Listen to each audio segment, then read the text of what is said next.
नमस्कार मित्रांनो.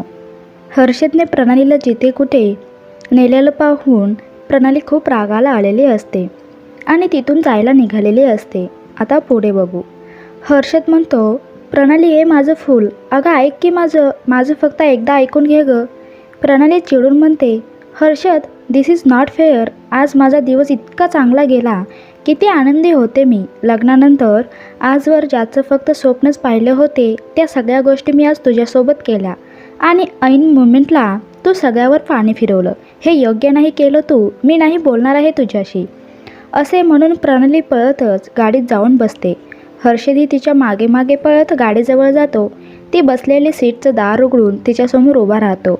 आता ती आत सीटवर आणि हा तिथेच बाहेर सीटला लागून उभा असतो. आता त्यांचा संवाद तसाच चालू असतो. हर्षद गंभीरपणे, प्रणाली हे बघ, फक्त एकदा ऐकून घे माझं. प्रणाली चिडत, काय ऐकू मी तुझं आणि का, कशासाठी? एखादा मी माझ्या आयुष्यातून वगळला आहे ना, परत तू तिथेच नेऊन उभं केलं मला. कोणत्या विचाराने करतोयस तू सगळं? ज्या व्यक्तीमुळे आपलं आयुष्य बर्बाद झालं, आपण नरक येताना भोगल्या, तू त्या व्यक्तीला पुन्हा माझ्या आयुष्यात आणून पाहतोय. आपलं चांगलं चालायला बघवत नाही आहे का तुला? की हे का उपरती सुचली तुला? मला त्या बाईचं तोंडसुद्धा बघायचं नाही आहे. हर्षद आवाज चढून, प्रणाली ती बाई तुझी आई आहे हे विसरू नको. आज पण बोलायचं हे आपले संस्कार नाही आहेत. प्रणाली चिडत, अरे वा, मीच लक्षात ठेवायचं का मी माझी जन्मदात्री आहे म्हणून? पण तिने कुठे लक्षात ठेवलं की मी तिची मुलगी आहे म्हणून? आणि तू तिची बाजू मांडतोय माझ्यासमोर. I was shocked. तुला कधीतरी चांगलं म्हणली आहे का तिनं? तुझा सतत अपमान करत राहिली ती. तुला कधीच माझ्या लायकीचा समजलंच नाही. तिने मला नेहमी तुझ्यापासून तोडण्याचा प्रयत्न केला. तिनं नाही. हर्षद जाऊ दे, चल आपल्या घरी जाऊ. हर्षद शांतपणे, झालं तुझं. मी बोलू? मला बोलू देशील? मी काय बोलतोय ते फक्त एकदाच ऐकून घे, त्यानंतर ठरव तुझा हर्षद बरोबर आहे की चुकीचा आहे. ह्या हर्षदचा हात धरलायस तू, तेव्हा हा हर्षद तुला कधी पण चुकीच्या वाटेवर नेणार नाही. घेऊन जायचा. हर्षद, मला कळलंच नाही आहे की तुला ह्या विषयावर आत्ता काय बोलायचं आहे. हर्षद समजावत, त्यांच्या चुका लक्षात ठेवण्यापेक्षा त्यांचं वय आता किती आहे आणि अजून किती ते आपल्यात राहतील हे विचार करणं महत्त्वाचं आहे. त्या चुकल्या हे जरी खरं असलं तरी त्यांना त्यांचा पश्चाताप आहे हे पण तितकंच खरं आहे. आणि तसे पण तुझ्या मनातला राग तू व्यक्त केला की त्या दिवशी किती आणि काय नको ते बोललीस की तू त्यांना. प्रणाली चकित होऊन, काय? तुला कसे माहीत? म्हणजे तू सगळं ऐकलं होते आणि आज मला सांगतोय की तू त्या दिवशी सगळं ऐकतोय म्हणून? हर्षद म्हणतो, होय, मी त्याच दिवशी समजा ऐकलं होते, पण आपण अजून नीट एक पण झालं नव्हतं म्हणून तो विषय मी तुझ्याशी नाही बोललो. म्हणलं आधी आपला संबंध नीट करावं आणि मग त्या विषयात हात घालावा. प्रणाली चिडत, ओके, मग आता काय? तिला पश्चाताप झालाय म्हणून तिला माफ करू? तिची चूक माफ करण्यासारखी नाही आहे हर्षद. देव जाणे तिला खरंच तिची चुकी कळाली आहे का? ती फक्त नाटक करते. कशाला उगाच परत विषयाची परीक्षा घ्यायची? हर्षद समजावत, चूक तर तुझी पण माफ करण्यासारखी नव्हती, पण केलं नव्हतं तुला माफ. मग जर तुला संधी मिळू शकते तर त्यांना का नाही? प्रणाली पुरती चिडत, काय? तो आमची बरोबरी करतोय, पण तुला हे कळतंय का की माझा पश्चाताप हा खरा आहे?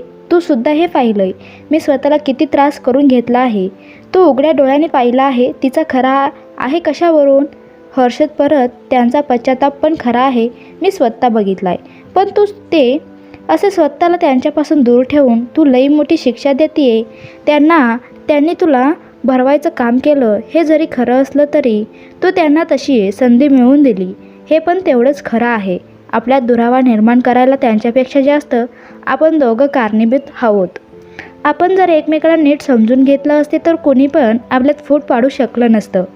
अगं, ती आई आहे तुझी, त्यांनी जन्म दिलाय तुला.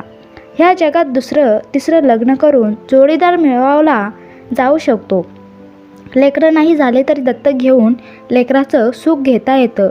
भावा बहिणीचं नातं मिळू शकतं. एखादी गोष्ट आवडली तर ती पैसे टाकून विकत घेता येते. पण आई वडिलांचं सुख मिळण्यासाठी त्यांच्याच पोटी जन्मच घ्यावा लागतो आणि त्यांनी आपल्याला जन्माला घालणं हे आपलं नशीब असते. त्याने जर तुला जन्माला घातलंच नसतं तर तुला हर्षद तरी कुठून मिळाला असता? त्यांचं हे असे कर्ज आहे ज्याला आपण कधीच उतराही नाही होऊ शकत. त्यांच्या ह्या गोष्टीसाठी जगातले सगळे गुन्हे माफ आहेत. त्यांना प्रणाली अगदी मनापासून ऐकत असते आणि सगळं कारण हर्षदचा संवाद हा नेहमीच मनाला भिडण्यासारखाच असतो. हर्षद तसेच पुढे बोलत, आणि उलट त्यांच्या चुकीमुळे फायदाच झाला आपल्याला. आधी जितकं होते प्रेम होते आपल्यात, आज ते कितीतरी पटीने अधिक वाढले. आणि फक्त प्रेमच नाही तर आपल्यातला असलेला विश्वास, समजूतदारपणासुद्धा वाढलाय. त्यांनी आपल्याला अद्दल घडवली म्हणून आपण आपलं आज नातं एक भक्कम एक मजबूत पायावर उभं राहिले. आज असे किती पण वादळं, किती पण संकट आला तरी ते आपल्यात अंतर निर्माण करू शकत नाहीत. इतकं एक झालोत आपण, हे तर तू नाकारू शकतच नाहीस, होय नवं? हर्षद तिचा उतरलेला चेहरा हातात घेऊन, प्रणाली, त्यांचं खरंच खूप जीव आहे तुझ्यावर. त्यांची चूक फक्त एवढी झाली की त्याने तुझं सुख माझ्यात न बघता स्वतःच्या हिशोबाने ठरवलं. सुरुवातीला मला पण असेच वाटत होतं की आपल्यात लई अंतर आहे, तेव्हा आपलं कसे जमल, हेच त्यांच्या पण डोक्यात होते. आणि म्हणून तुझं सुख माझ्यात नाही तर शहरातल्या एक उच्च शिक्षित हाय क्लास पोरासोबत बघायची चूक झाली त्यांच्याकडनं. त्यांचा मार्ग चुकीचाच होता, त्यात शंकाच नाही. पण त्यांचं प्रेम जे तुला सुखी बघण्याचं होते ते 100% खरं आहे. म्हणून तू त्यांच्या प्रेमाला झिडकारू शकत नाही. प्रणाली आता शांतपणे ऐकून घेत असते, जणू हर्षदचा न शब्द तिला पटत असतो. आणि का पटणार नाही? काही चुकीचं थोडीच बोलतोय हर्षद, खरंच तर सांगतोय तो. हर्षद कदाचित ते सत्य सांगतोय जे आपण पाहूनही आंधळे होऊन जातो, ऐकूनही वैरे होऊन जातो आणि कळून पण न समजण्याचा आव आणत असतो. आपण आईवडिलांच्या चुका कायम लक्षात ठेवतो, कधीही मन मोठं करून त्यांना समजून घेत नाही. पण त्यामागे त्यांचं प्रेम आणि प्रेमच लपलेलं असतं, हे का विसरून जातो आपण? हे लहानपणापासून मोठे होईपर्यंत कितीतरी चुका करतो, पण म्हणून आईवडील कधी ते मनात ठेवून बसत नाहीत. ते फक्त आपल्या मुलांचं सुखाने संगोपन करण्यास स्वतःला झोकून देतात.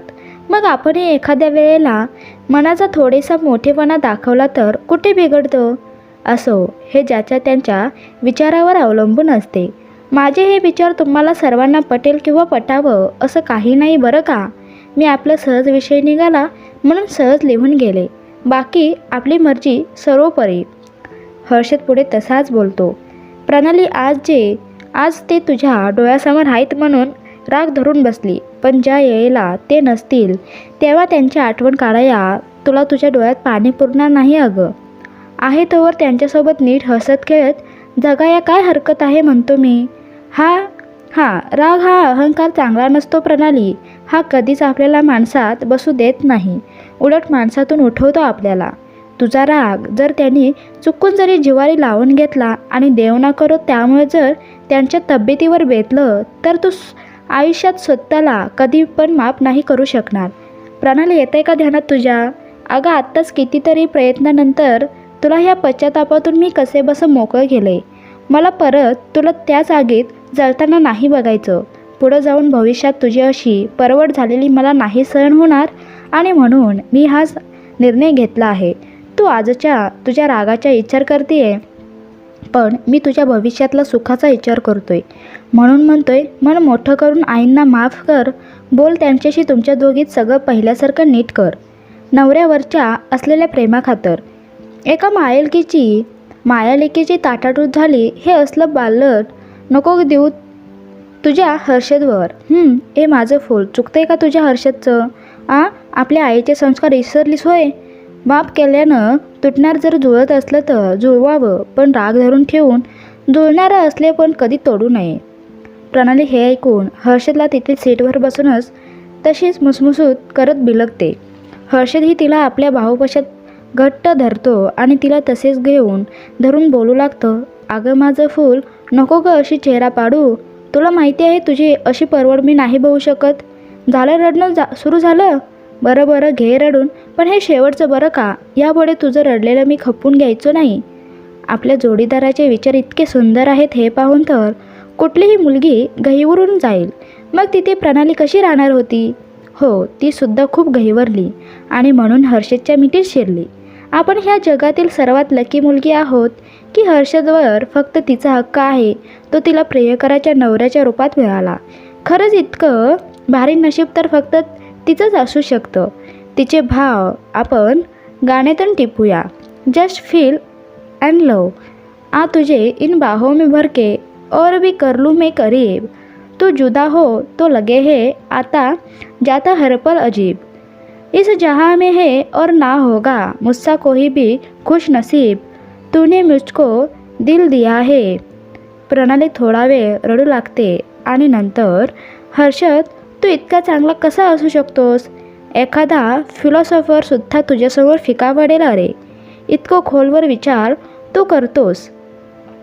फक्त एकच शब्द काफी असतो तुला लगेच तुझी फिलॉसॉफी तयार असते. आता आई ह्या एका नात्यावर किती चांगल्या पद्धतीने प्रकाश टाकलास तू. केवढी छान स्पीच दिलीस तू. अरे डोक्यातला सगळा गोंधळ, सगळ्या शंका कुशंका सगळा राग झटक्यात मिटवलास तू. किती छान पद्धतीने कन्व्हिन्स केलंस तू. तू ना माझ्या सारख्या वेड्या मुलीचा सायकियाट्रिस्ट आहेस. तू ना शेतकरी नसून एखादा फिलॉसॉफर किंवा सायकायट्रिस्ट असायला हवं. हर्षद हसत तिला मिठीतून दूर करत, होय मी आणि तुम्ही पण का. हर्षद ह्या शब्दावर केवढं भाषण झाडताय म्हणलं हां. प्रणाली तेव्हा कुठे हसत, जा हा उगा चेष्टा करू नकोस. हर्षद परत गोड हसत, चला मग आता आईला मिठीत घ्यायची वेळ आले आहे म्हणलं. घ्याल नवं. प्रणाली अतिशय निरागसपणे होकारार्थी मान हलवत, हो पण हर्षद त्याआधी मला तुला काहीतरी द्यायचं आहे. आता आणखी काय द्यायचं. प्रणाली त्याच्या कॉलरला पकडून त्याला स्वतःकडे ओढते आणि चटकन त्याच्या ओठाचा कडक असा किस घेते. हर्षद हे बघून च्या मारी तुझा उतावळे. इथं असे उघड्यावर माझं काय चाललं आहे आणि तुझं काय चालू असतंय बघ. प्रणाली एकदम खुशीत, मग कशाला इतकं चांगलं वागावं. एवढं पण कोणी चांगलं असते का. कशाला इतकं प्रेम करतोस रे माझ्यावर की मग मला अजिबात नाही राहत. मग असं तर होणारच ना. हर्षद मनापासून हसत, होय होय असे तर होणारच म्हणा. पण आत्ता माझ्या डोक्यात दुसरा विचार आहे तेव्हा वाचली नाही तर. प्रणाली छेडत, नाहीतर काय केलं असते रे. मला सोडलं नसतं तू. पण मलाही तेच हवं आहे की तू मला सोडूच नाही. थिएटरमध्ये सुद्धा मला बरोबर जागा केलंस तू. हर्षद म्हणतो, अवघड आहे हिचं असे पाहत. हावरत तोंडाची किती पण द्या, उतावळ ती उतावळच आहे. चला आता घरात जायचं. आता खऱ्या अर्थानं हर्षदच्या सुखी संसाराचा गोड अध्याय लिहिला जाणार. द्या मग ह्या हातात हात, आणि ते पण कधीच न सोडण्यासाठी. आणि दोघेही निघतात. गाडी लॉक करून गेटमधून आत जातात आणि डोअरबेल वाजवली जाते आणि दुसऱ्या बेलला डोअर ओपन होतं आणि रमेश डोअर ओपन करतो आणि हर्षद न कळत रमेश आणि माधवीसाठी जगातलं सर्वात मोठं असं दिवाळीचं सरप्राईज घेऊन येतो. त्यांची लाडकी प्रणाली बेपण त्यांची डॉल घेऊन आलेला असतो. बघू पुढे काय होतंय. सडनली हर्षद आणि प्रणालीला आपल्यासमोर पाहून रमेश खूप सरप्राईज होतो. क्षणभर तर त्याचा विश्वासच बसत नाही. बोलायचं शुद्ध बुद्ध तर लांबच राहिलं. हर्षद आणि प्रणाली दारातच उभे राहतात. त्याला आत ये म्हणायचं देखील रमेशला सुचत नाही. इतका तो आनंदाने गहिवरून गेलेला असतो. शेवटी प्रणाली त्याला 2दा-3दा डॅड म्हणून जागा करते. तेव्हा कुठं तो भानावर येतो आणि सर्वात आधी माधवीला आवाज देतो. माधवी ही रमेशचा असा विचित्र आवाज ऐकून धडपडत दाराजवळ येते आणि दाराबाहेर त्या दोघांना पाहतच राहते. कारण तिच्यासाठी तर हे एक स्वप्न असते. कारण तिचं हे स्वप्न प्रत्यक्षात कधीच उतरणार नाही असे तिने मानलेले असतं आणि म्हणून ती स्तब्ध होऊन नुसती पाहू लागते. जेव्हा आपलं मूल काही कारणास्तव आपल्या आईवर रुसतं तेव्हा त्या आईच्या जीवाचे होणारे हाल, तिचा पीडा हे फक्त त्या आईलाच माहिती असते. आणि आपलं रुसलेलं मूल जेव्हा असे अंगातून घरी येतं तेव्हा तिचं आनंदानं कावरं-बावरं होऊन भारून जाणं स्वाभाविक असते. कारण आईच्या प्रेमाची परिभाषा तर आजवर त्या देवालासुद्धा ओळखता आली नाही. आणि विशेष म्हणजे आई नावाची लीला घडवणारा तर तो स्वतःच आहे, तरी तो सुद्धा तिच्या प्रेमाच्या व्याख्येपासून अनभिज्ञ आहे. मग तिथे आपण पामर, आपला टिकाव कुठे आणि कसा लागणार. माधवी डोळ्यातून पाणी काढत वेड्यासारखी तशीच प्रणालीला बघत उभी राहते. तिला खरं तर पटकन प्रणालीच्या जवळ जायचं असते, तिला मायाने गोंजारायचं असते, तिला मिठीत घ्यायचं असते, पण बिचारी हा केवळ तिचा एक भास आहे आणि जर ती जवळ गेली तर आपली प्रणाली गायब होऊन जाईल अशा अवस्थेत असते. आणि शेवटी रमेश तिचा हा वेडेपणा पाहून तिला जागं करतो आणि भानावर आणतो व तिला समजावून सांगतो की खरंच तुझी प्रणाली बेपण, तुझी डॉल आपल्या घरी आली आहे.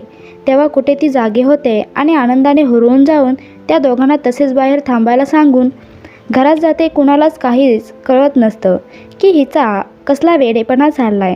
पण प्रणालीला तिच्या मॉमची ही हालत बघून आपल्या हर्षदने आपल्याला अगदी योग्य तो निर्णय घेण्यास भाग पाडलं हेच कळून येतं. तेवढ्यात माधवी आरतीचं ताट पाणी घेऊन येते. आज पहिल्यांदा खऱ्या अर्थाने हर्षदचा जावई म्हणून अद्रातित्त होणार असते. आज त्याला त्याच्या हक्काचं असे मान सन्मान मिळणार असते आणि तो खऱ्या अर्थाने हे सगळं डिझर्व देखील करत असतो. मग माधवी त्या दोघांच्या पायांवर दूध पाण्याचा अभिषेक करून त्यांना कुंकवाचे टीत लावून त्यांचं औक्षण करते आणि त्यानंतर दोघांनाही वेलकम बॅक म्हणून आत घेऊन जाते. रमेशही मागेच असतो आणि आत आल्यावर माधवी हर्षदकडे बघते. हे कसं घडलं असे इशारातच विचारू लागते तर हर्षदही आपला डोळा मारून मी सगळं सेट केलंय, बोला फक्त म्हणून खुणावतो. तर प्रणाली रमेशशी बोलत असते, त्याला आनंदाने बिलगते, पण माधवी थोडीशी तबकलेली असते. साडीच्या पदराला दुमडत उभी असते. काय बोलू, ती नीट बोलल ना माझ्याशी का अजूनही रुसलीच असेल आणि असेल तर कसे म्हणू तिला, हे अशा गोंधळात असते. पण आपली प्रणाली एकदा का मन साफ झालं की अगदी निरागस बाळाप्रमाणे असते. त्यामुळे प्रणाली नेहमीप्रमाणे माधवीच्याही नकळत तिच्या छातीशी बिलगते आणि जवळजवळ 6-8 महिन्यानंतर माधवीचं ओर तिच्या काळजाशी प्रणाली प्रेमाने घट्ट कवटाळत जातं आणि माधवी आनंदाने बावरी होऊन वेड्यासारखं प्रणालीला चेहऱ्याचे पटापट मुके घेते आणि आय एम सो सॉरी बेटा, सो सॉरी, खूप हर्ट केलं मी तुला, नकळत खूप दुखावलं मी तुला, प्लीज तुझ्या मॉमला माफ कर बेपण, प्लीज काही मनात ठेवू नको, माझी डॉल, माझं लेकरू किती दिवसांनी जवळ आलं माझ्या, खूप मिस केलं मी तुला, खूप म्हणजे खूप. प्रणाली तिचा वेडेपणा पाहून मॉम रिलॅक्स, काम डाऊन, माझ्या मनात आता काही कडवटपणा नाही आहे, मी आनंदाने तुला भेटायला आली आहे, माझा जो राग होता तो ओसरला. माधवी आश्चर्याने, पण परवा तर तू किती रागात होती, 2 दिवसात असे काय झालं की तू सगळा राग विसरून गेली. प्रणाली कौतुकाने, मग माझा हिरो कसला आहे, तो कधी म्हणून कुणावर अन्याय होऊ देत नाही, त्याला नेहमी त्याची माणसं आनंदी दिसायला हवी असतात, मग त्यांच्या सुखासाठी तो काही करायला तयार होतो. माधवी हर्षदकडे जाऊन, हर्षद तू काल रात्री तर फोनवर बोलला आमच्याशी, पण हे बोलला नाहीस तू. रमेश माधवीला, अगं त्याला आपल्याला सरप्राईज द्यायचं असेल. हो ना हर्षद. प्रणाली हे सगळं ऐकून, मॉम म्हणजे काल रात्री तुमच्यासोबत बोलत होता, तरीच माझ्या पेंजनाचा आवाज आला की तो फोन ठेवून दिलास नाही. हर्षद तिच्यापासून नजर चोरत इकडे तिकडे पाहू लागतो. रमेश कौतुकाने, हा मग तू विसरलीस, पण हर्षद नाही. माधवी पण कौतुकाने, हो बेपण, तू पाडव्याला जे बोललीस ते ऐकून खरं तर हर्षदला खूपच वाईट वाटलं होतं, म्हणून तेव्हापासून तो सारखा आमच्याशी फोनवर बोलत असतो, आमची विचारपूस करत असतो, मुद्दाम आम्हाला एकटं वाटू नये म्हणून सारखं आमची खबरबात काढायचं चालू असते त्याचं. खरं तर तुझ्या डॅडलासुद्धा हे काल रात्री सांगितलं मी, पण हर्षदला आधीपासूनच हे माहीत होते. पण हर्षद तू तर मला म्हणाला होतास की लवकरच तू प्रणालीची समजूत काढून तिला घेऊन येशील, पण ते इतक्या लवकर करशील हे नव्हतं वाटलं. हे फक्त तूच करू शकतो. हर्षद जरा इथे येशील. मग हर्षद माधवीसमोर येतो. माधवी त्याच्या डोक्यावरून हात फिरवून त्याला मायेने कुरवाळत, हर्षद मी आजवर तुला उगाच हेट करत आले, खूप राग केला तुझा, पण तरीही तो किंचित ही मनात न ठेवता तू माझ्या बेपणला पुन्हा माझ्याकडे घेऊन आलास. तुझ्या जागी दुसरा एखादा असला असता तर तो उलट बरं झालं. बायकोचं माहेर आपसुकच कायमचं तुटलं म्हणून खूप खुश झाला असता, पण तू तसे काहीही होऊ दिलं नाहीस. उलट प्रणालीला समजावून तिला इथे घेऊन आलास. खरंच तुझे संस्कार, तुझं प्रेम, तुझा समजूतदारपणा हे बघून त्यापुढे मला नमन करावं वाटतं. फक्त आमची प्रणालीच नाही तर आम्हीसुद्धा खूप लकी आहोत की आम्हाला तुझ्या रूपात एक चांगला मुलगा मिळाला. हर्षद, जेव्हा प्रणाली झाली तेव्हाच डॉक्टरांनी सांगितलं होतं की मला दुसरं मूल होऊ शकत नाही आणि मला मुलाची हौस होती. तेव्हा मला रमेशने समजावलं की ज्या अर्थी देवाने आपल्याला एकच मुलगी दिली आहे त्या अर्थी त्याने नक्की काहीतरी विचार केला असेल, पण त्यावेळी हे माहीत नाही होऊ शकलं की तो सुंदर विचार पुढे जाऊन तुझ्या रूपात प्रकट होईल. हो हर्षद, तू आमचा जावई नसून आजपासून तू मुलगा आहेस आमचा, माझा मुलगा, माझा हर्षद असे म्हणून माधवी हर्षदच्या कपाळावर आपले ओठ टेकवते आणि I am so proud of you Harshad. God blesses you my son. Yes you are my son. I am so happy की मला तुझ्यासारखा माणूस मुलगा म्हणून लाभला. हर्षद हे ऐकून थोडा इमोशनल होऊन बाद झालं. मला इतक्या गोडीची सवय नाही आहे आणि त्यात कौतुक तर अजिबात पचनी पडत नाही. माधवी हसत, आता तो इतका गोड आहे म्हणल्यावर बोलावं तर गोडच लागणार ना. रमेश हे सगळं बघून, अगं अशी आणखी किती वेळ बडबड करणार आहे, त्या दोघांसाठी काही चहा नाश्त्याचं काही खायचं वगैरे बघशील की नाही. माधवी आनंदाने, हो पण इतकी घाई कशाला, तसेही मी आज ह्या दोघांना कुठेही जाऊ देणार नाही आहे. हर्षद प्लीज आजचा दिवस स्टे करशील. आता तर आलात तुम्ही दोघं, लगेच जायचं नाव नको काढायला. तसेही माझी एक इच्छा होती, तुझ्या घरच्यांनाच उद्या जेवणाचं आमंत्रण देऊन इथे बोलवून घ्यावं म्हणते. तसेही तुमचं लग्न झाल्यापासून ह्या सगळ्या गोष्टी करण्याच्या राहून गेल्या आहेत. ते मला प्लीज आता करायची संधी देशील. तसेही आमची खरी दिवाळी तर आता सुरू झाली आहे. आता कुठे खऱ्या अर्थाने माझे लक्ष्मीनारायण, माझी लेक आणि माझा मुलगा माझ्या घरात आलेत, तर सेलिब्रेशनची एक संधी तर बनते आहे ना. तर मित्रांनो, आजचा हा भाग तुम्हाला कसा वाटला ते मला नक्की कमेंटमध्ये सांगा आणि तुम्हाला आवडला असेल तर नक्की लाईक करा, शेअर करा आणि या चॅनललासुद्धा सबस्क्राईब करा. धन्यवाद.